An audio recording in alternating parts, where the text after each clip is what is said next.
हरे कृष्ण राधे राधे गोपाल सोना लीला कथा चैनेले आपनादेर सुस्वागतम। आमी आपनादेर सखी बृंदा देवी दासी। আজকে আপনাদের সকলের জন্য পাণ্ডবা নির্জলা একাদশীর মাহাত্ম্য নিয়ে চলে এসেছি। কারণ এই পাণ্ডবা নির্জলা একাদশী আমাদের সকল ভক্তের জন্য বিশেষ গুরুত্বপূর্ণ একটি একাদশী। দেখুন, আমরা বছরে যে 24টা একাদশী পালন করি, এই একটি মাত্র একাদশী পালন করেই সেই 24টা একাদশীর পুণ্যফলকে প্রাপ্ত করতে পারি। তাই এই একাদশীটি বিশেষ গুরুত্বপূর্ণ আমাদের সকলের ভক্তদের জন্য। তাই অবশ্যই আমরা পালন করব পাণ্ডবা নির্জলা একাদশী। এই একাদশীটি হচ্ছে 18 জুন 2024 মঙ্গলবার। নাম অনুসারে এই একাদশীটি কিভাবে আমরা পালন করব সেটাও বলে দিই। যেহেতু এটি নির্জলা একাদশী, তাই অবশ্যই এই দিন আমরা জলও গ্রহণ করতে পারবো না। পরের দিন পালন করে আমরা প্রসাদ গ্রহণ করে এই একাদশীর পুণ্য ফলকে প্রাপ্ত করব। যেহেতু একাদশীটি বিশেষ গুরুত্বপূর্ণ, তাই এই একাদশীর দিন আমরা বেশি বেশি করে নাম জপ করব, ভগবানের সেবা পূজা পাঠ করব আর একাদশীর মাহাত্ম্য শ্রবণ করব। তো চলুন, ওই জন্য আজকে আমি আপনাদের সকলের জন্য নিয়ে চলে এসেছি আজকের এই বিশেষ গুরুত্বপূর্ণ একাদশীর অপার মাহাত্ম্য। হরি বল। জ্যৈষ্ঠ শুক্লপক্ষে এই নির্জলা একাদশী ব্রত সম্পর্কে ব্রহ্ম বৈবর্ত পুরাণে শ্রী ভীমসেন ব্যাস সংবাদে বর্ণিত হয়েছে। মহারাজ যুধিষ্ঠির বললেন, হে জনার্দন, আমি অপরা একাদশীর সমস্ত মাহাত্ম্য শ্রবণ করলাম। এখন জ্যৈষ্ঠ শুক্লপক্ষের একাদশীর নাম ও মাহাত্ম্য কৃপাপূর্বক আমার কাছে বর্ণনা করুন।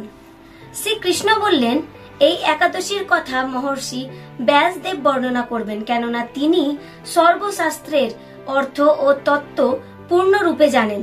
রাজা যুধিষ্ঠির ব্যাসদেবকে বললেন, হে মহর্ষি দ্বৈপায়ন, আমি মানুষের লৌকিক ধর্ম এবং জ্ঞান কাণ্ডের বিষয়ে অনেক শ্রবণ করেছি। আপনি যথাযথভাবে ভক্তি বিষয়নী কিছু ধর্ম কথা এখানে আমায় বর্ণনা করুন।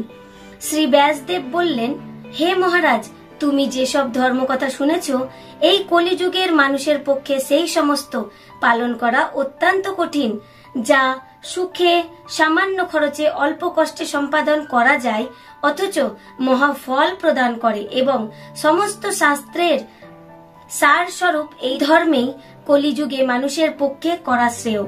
সেই ধর্ম কথাই এখন আপনার কাছে বলছি। উভয় পক্ষের একাদশীর দিনে ভোজন না করে উপবাস ব্রত করবে। দ্বাদশীর দিন স্নান করে শুচি শুদ্ধ হয়ে নিত্যকৃত সমাপনের পর শ্রীকৃষ্ণের আর্চন করবে। এরপর ব্রাহ্মণদের প্রসাদ ভোজন করাবে। অশৌচ আদিতেও এই ব্রত কখনো ত্যাগ করবে না। যে সকল ব্যক্তি স্বর্গে যেতে চায়, তাদের সারা জীবন এই ব্রত পালন করা উচিত। পাপ কর্মে রত ও ধর্মহীন ব্যক্তিরাও যদি এই একাদশীর দিন ভোজন না করে, তবে তারা যম যাতনা থেকে রক্ষা পায়। তাহলে দেখছেন তো, এখানে আমাদেরকে অবশ্যই একাদশী পালন করা উচিত।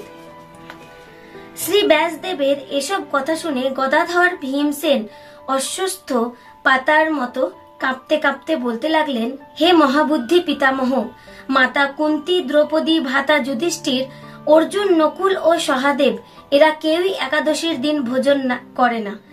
আমাকেও অন্ন গ্রহণ করতে নিষেধ করে, কিন্তু দুঃসহ ক্ষুধা যন্ত্রণার জন্য আমি উপবাস করতে পারি না। ভীমসেনের এই রকম কথাই ব্যাসদেব বলতে লাগলেন, যদি স্বর্গাদি দিব্য ধাম লাভে তোমার একান্ত ইচ্ছা থাকে, তবে উভয় পক্ষের একাদশীতে ভোজন করবে না। তদুত্তরে ভীমসেন বললেন, আমার নিবেদন এই যে, উপবাস তো দূরের কথা, দিনে একবার ভোজন না করে থাকাও আমার পক্ষে অসম্ভব, কারণ আমার উদরে বৃক নামে অগ্নি আছে।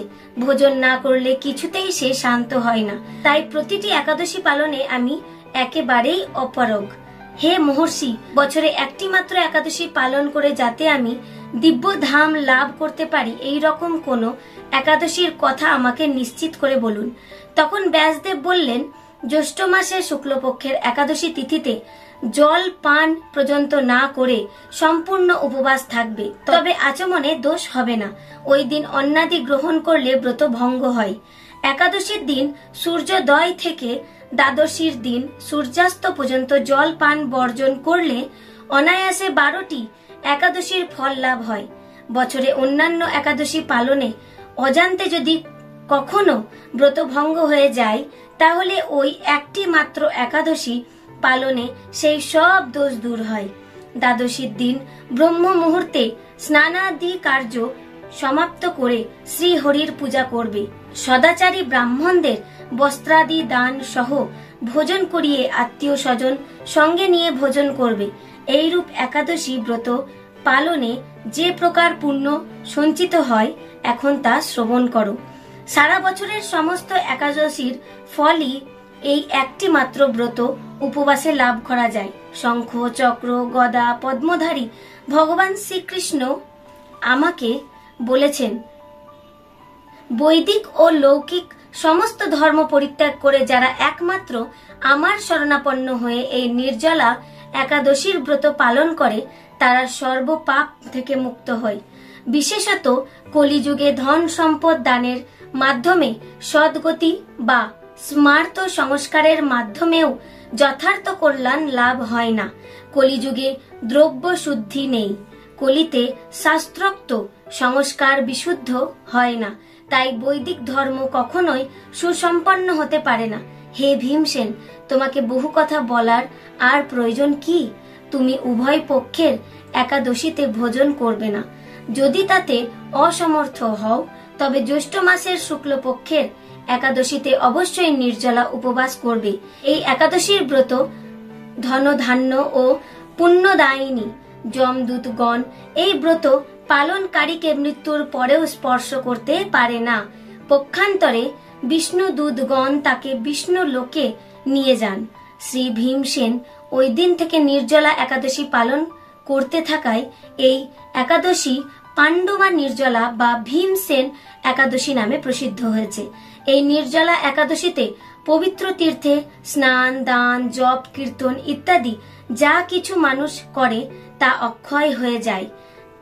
যে ব্যক্তি ভক্তি সহকারে এই একাদশী মাহাত্ম্য পাঠ বা শ্রবণ করে, তিনি বৈকুণ্ঠ ধাম প্রাপ্ত হন।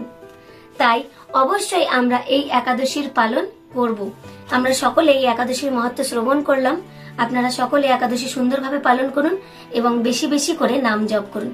হরে কৃষ্ণ কৃষ্ণ কৃষ্ণ হরে হরে, হরে রাম রাম রাম হরে হরে। হরি বল। দেখা হচ্ছে পরের ভিডিওতে। রাধে রাধে।